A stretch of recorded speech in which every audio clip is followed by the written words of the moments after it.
You know, I think I might have a curse on myself or something like that. I can't sleep past like, oh, 5 o'clock in the morning. I can't sleep any longer than that. I'm wide awake laying there in bed most of the time.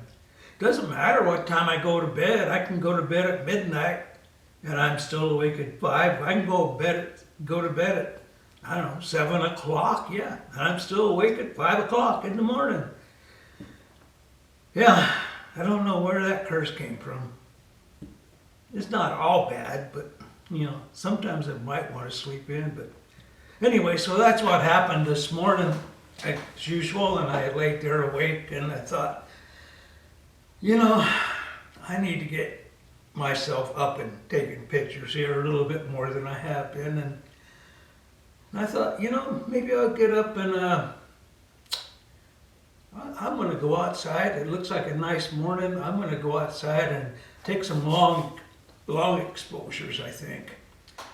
And so, yeah, I got up and got dressed and came out and set up my Nikon D500 here and got it all set up and got on the tripod and I went outside. I just hang around the house early mornings like that. Anyway, so I set it on the tripod and I have my little MC36 remote cord that I've had for, I don't know, a long time.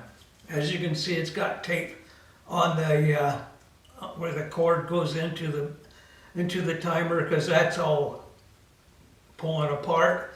Got some tape there. I got some tape holding on some electrical tape holding on the battery cover, because it keeps falling off. But it still works fine. And I used to use it all the time. I used that thing so much. And then I just kind of got away from it. And I tell you, after I put new batteries in it this morning, it took me a little while to remember how it operates. But, probably 15 minutes I had it figured out. So out we go outside and I set up the camera and I set the timer. I set it for 2 minutes. So everything I got maybe 8 pictures I'm going to show you. Anyway, they're all at 2-minute exposures. The D500 has this nice little connection right here that I can just plug that timer into. Some of my cameras don't have it. The D600 doesn't have it.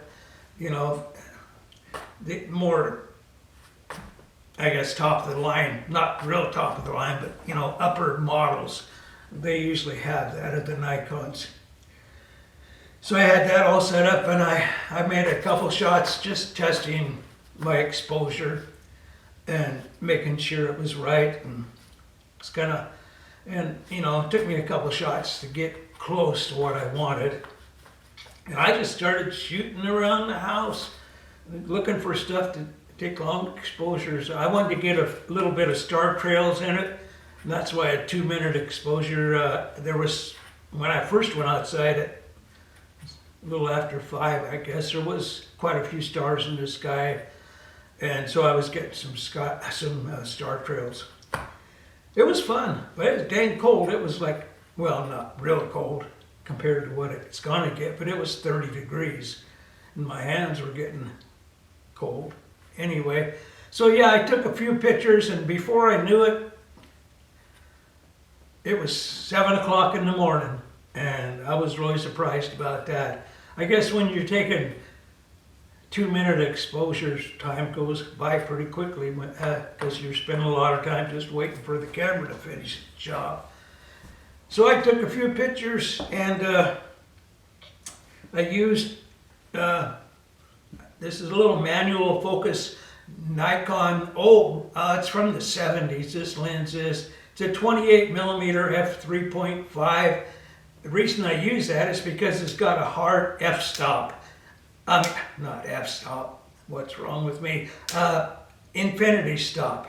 So I can just turn it like that, And I know it's set on infinity, which is really handy for night shooting.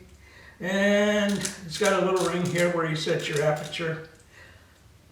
I got it all set up so it's compatible with the D500. So I used that for the first, I don't know, 2 or 3 shots that you'll see. But it wasn't wide enough. 28 millimeter was not wide enough for what I wanted. So I came back in real quick to the studio and I put on my Rokinon 14 millimeter f2.8. It also is real close to infinity focus at when you just click it like that, and when it hits the stop, which it does. A lot of the new lenses won't stop. They just keep turning, so it's hard to get infinity on it. This one just hits the stop on this particular lens, and it is pretty sharp when you get there at infinity. So I used that one for most of the shots you're going to see, and the 28 millimeter for the first 2 or 3, something like that. It was fun, and I'm glad I did it. And the pictures came out, yeah, pretty good. Some of them did, a couple of them did. Anyway, I'm going to show them to you, and this is just going to be a short video that we're doing here today. But anyway, yeah, let's take a look at these pictures.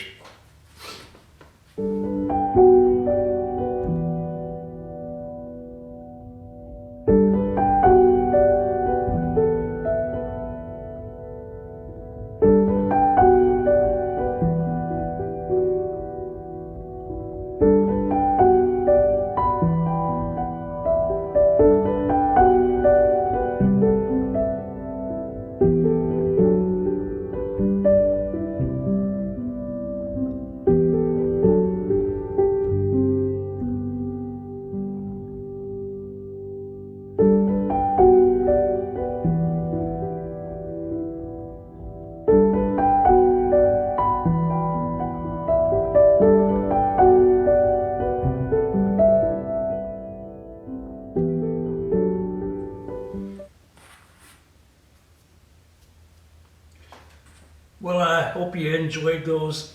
They weren't anything special, but you know, I just wanted to kind of show you that if you want to, if you're in a rut, kind of, you know, get out and do something a little different. Try some things, experiment with your camera. Don't be afraid to do things that you've never done before. Heck, learn how to do stuff. That's what it's all about anyway. Just get out there and experiment. Try some long exposures, try some star trails. Try about anything. Don't be afraid of that. Those pictures, like I said, they weren't special, but I did a couple things that I wanted to talk about here. Now, on the first picture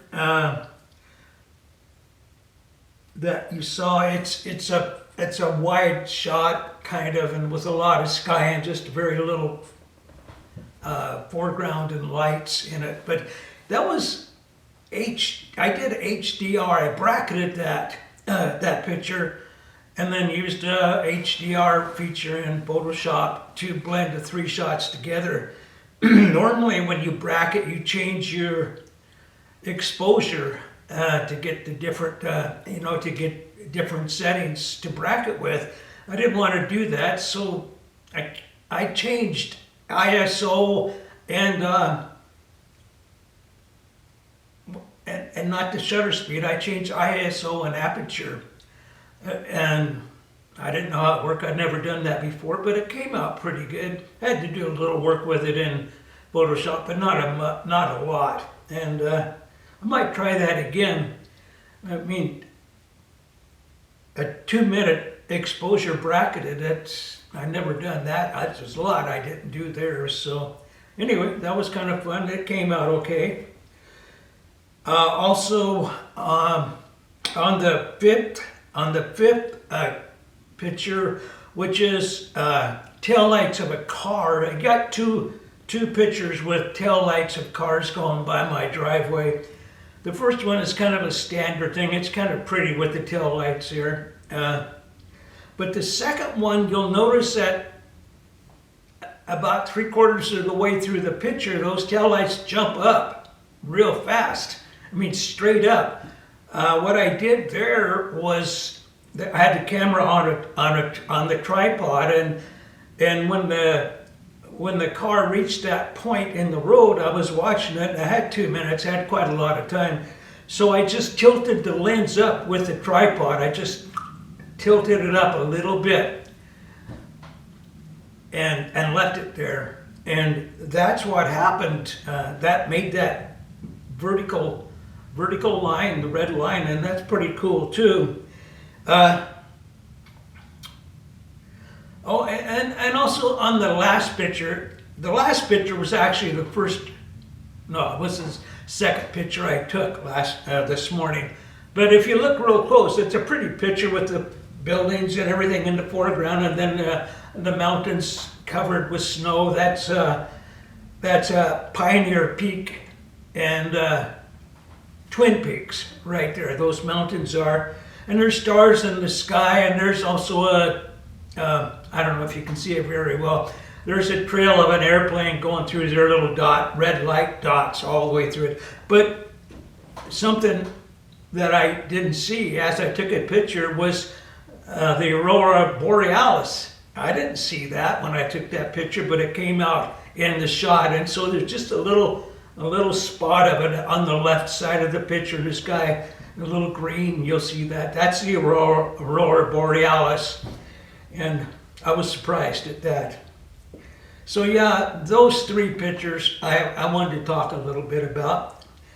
Other than that, I think I'm finished for today, and that'll probably be, we're getting to the end of the video, so I just want to wish you guys a good day, and keep on experimenting.